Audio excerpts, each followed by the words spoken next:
Bob Brown led the Greens from virtually a one-man band to a party holding the balance of power in federal parliament, 24 state and territory MPs and 100 councillors across the country. It's a formidable political achievement, and now he's gone, resigning from the party's leadership on Friday and set to leave the Senate in June. So many wonder how his old friend Christine Milne will fare on the job.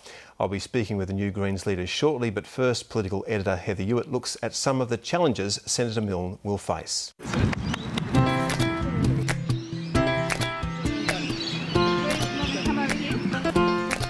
Christine Milne is no stranger to the political stage, in the Tasmanian Parliament and then the Senate. But as the new Greens leader, she's now in the public spotlight more than ever before. So how's she going to measure up? She's certainly a tough and experienced politician, there's no doubt about that, and I think she'll be able to deliver on many of the things that the Greens continue to promote. She's very good at alliance building as well. She's done that in the past. I have a lot of respect for Christine. I think she holds all of the values, really, that Bob has held and demonstrated to the Australian public.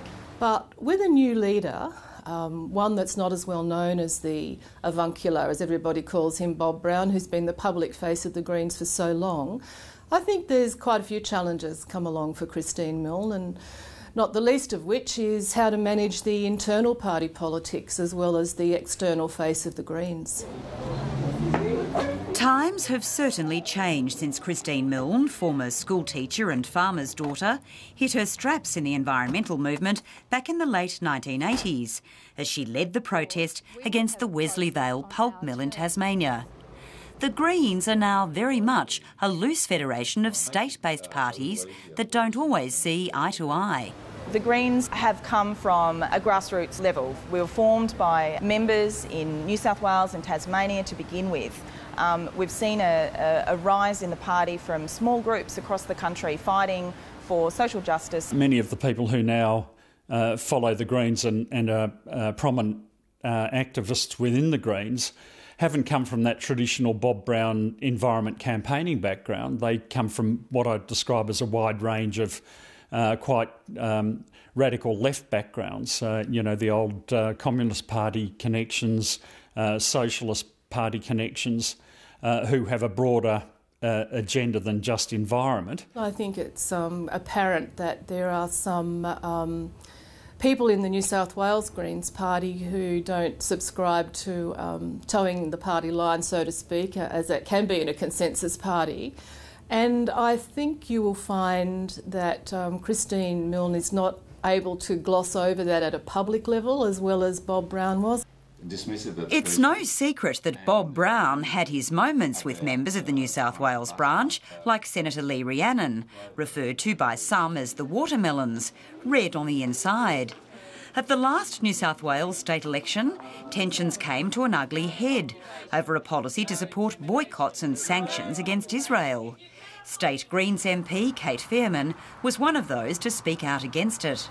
I think we're not finished with discussing how we deal with our different views and how we deal with increased media scrutiny. It's something that we're all talking about, and it's something that we're still working through. We know very little about their internal party processes. I've always thought it's curious that for their commitment to transparency, we don't actually know as much as we might about the way they operate internally. That doesn't look as though it's about to change anytime soon. Instead, Christine Milne is focused on trying to stamp her own mark on the leadership by reaching out to the bush. Certainly going out and having a conversation with rural and regional Australia is critical. The Greens and rural communities, farmers, have lots in common. I'm particularly pleased, as someone who comes from rural New South Wales, that the first thing she said is that she wants to reach out to rural Australians and break bread with those people who in the past we've had some disagreements with, and I've been working hard to build bridges with farmers, and Christine Milne's going to work with me on that. If she wants to engage on issues like coal seam gas mining, if she wants to win people over to their views on a mining revenue tax, then she's got to be seen as a moderate leader leading a moderate party.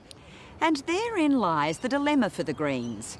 Their key support base is here amongst progressive voters in the inner city, the heart of Deputy Leader Adam Bandt's electorate. But if the Greens want to grow, do they need to adapt to meet the demands of the wider community?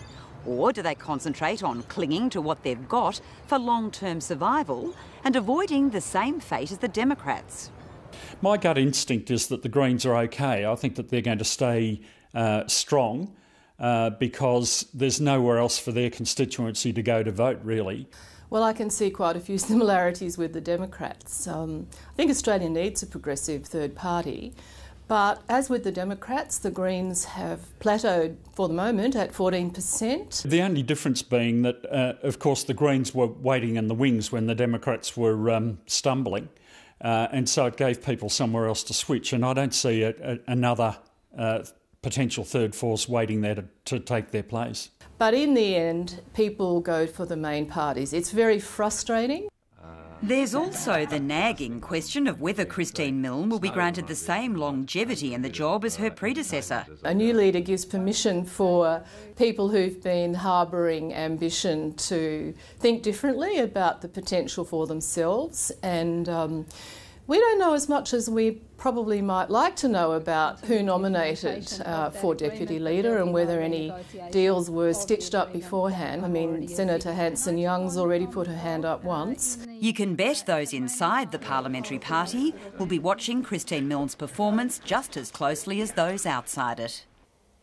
Political editor Heather Hewitt.